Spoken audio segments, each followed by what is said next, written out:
Hello, church. Thought I'd just read you something today and then sing a song, but I found this on a book of hymns that I have. I think it belonged to my dad. Then Sings My Soul.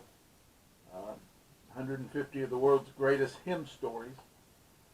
I have probably about 6 or 7 books of hymn stories. Some of them were mine, some of them were my dad's.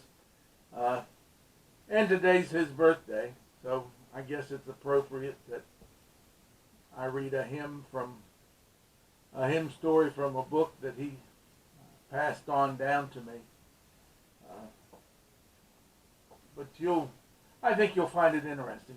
The story is about the song, My Jesus I Love Thee, but it has a whole lot of stuff in it that doesn't have anything to do with the song, but it makes a good point.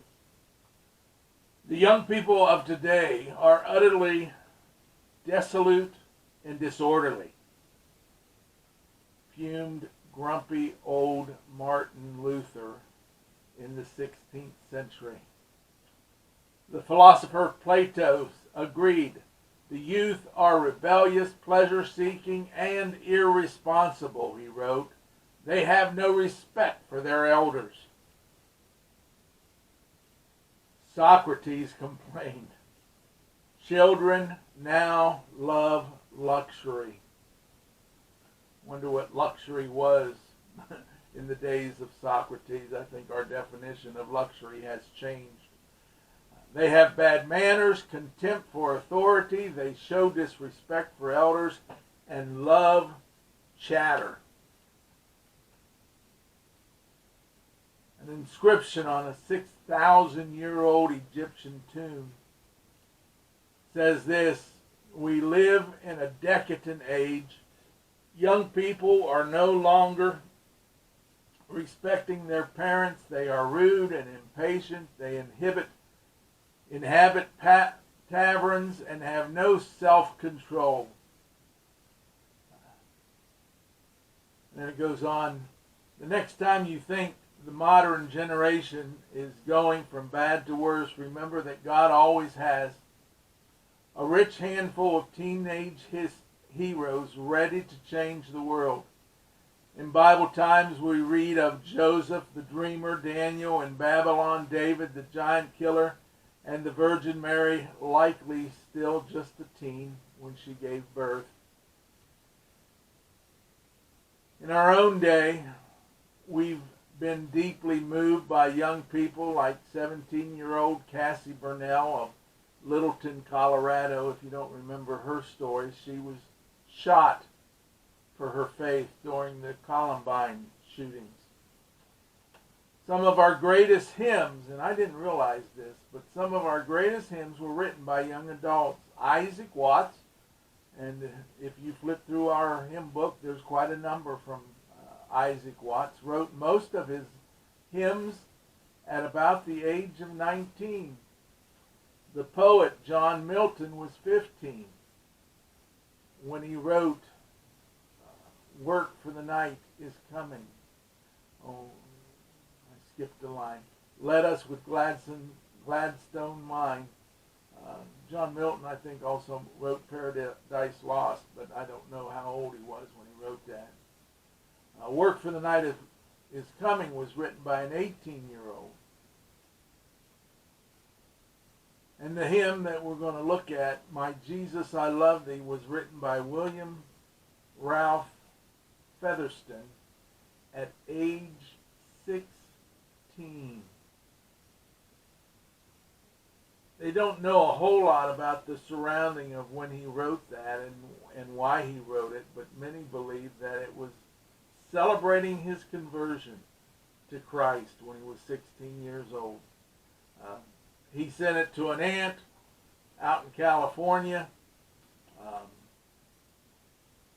Somehow it got from the aunt to a hymnal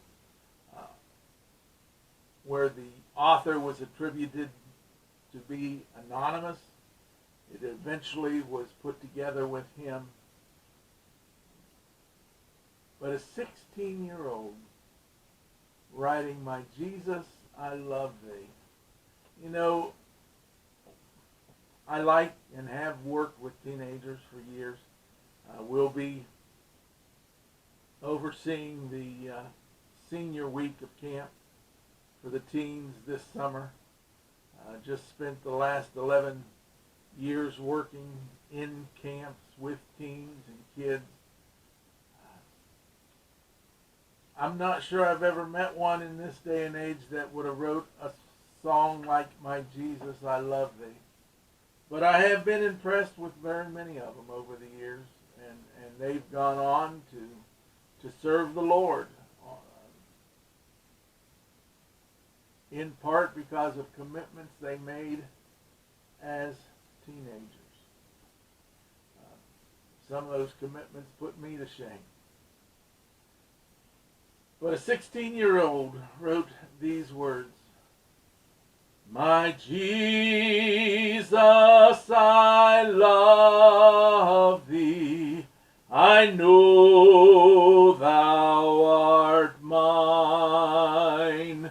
For thee all the follies of sin I resign. My gracious Redeemer, my Savior art thou. If ever I love thee, my Jesus, 'tis now. I love thee because thou hast first loved me and purchased my pardon on Calvary's tree.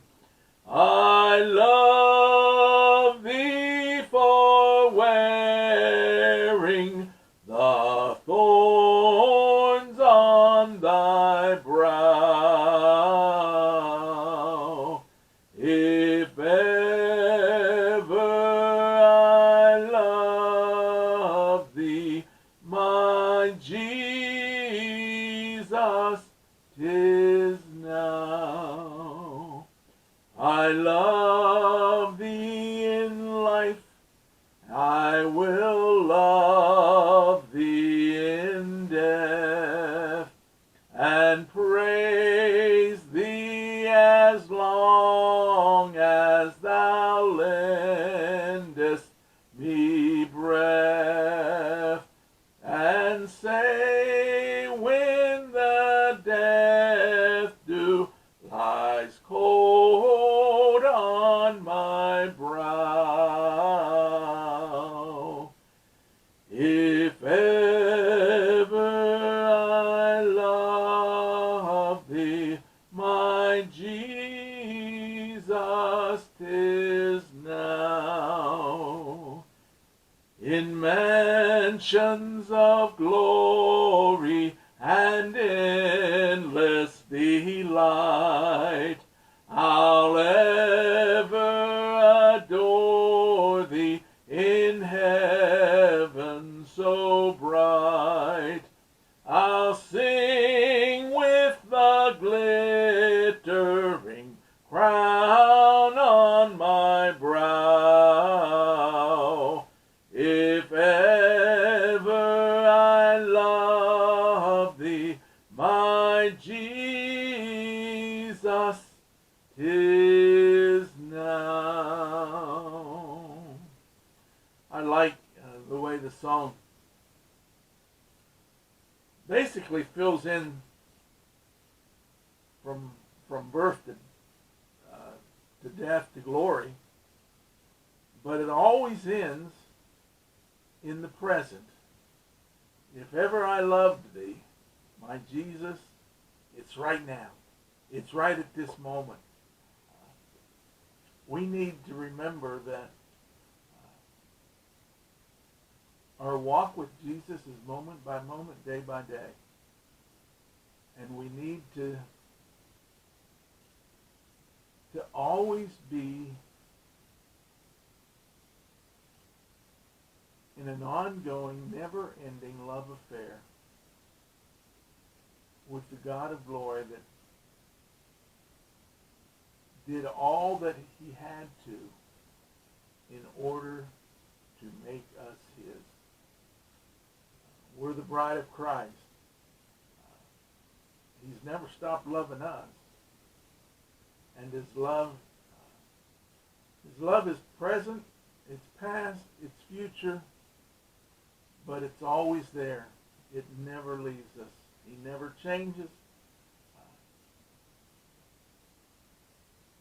We need to be faithful, not only in showing him our love,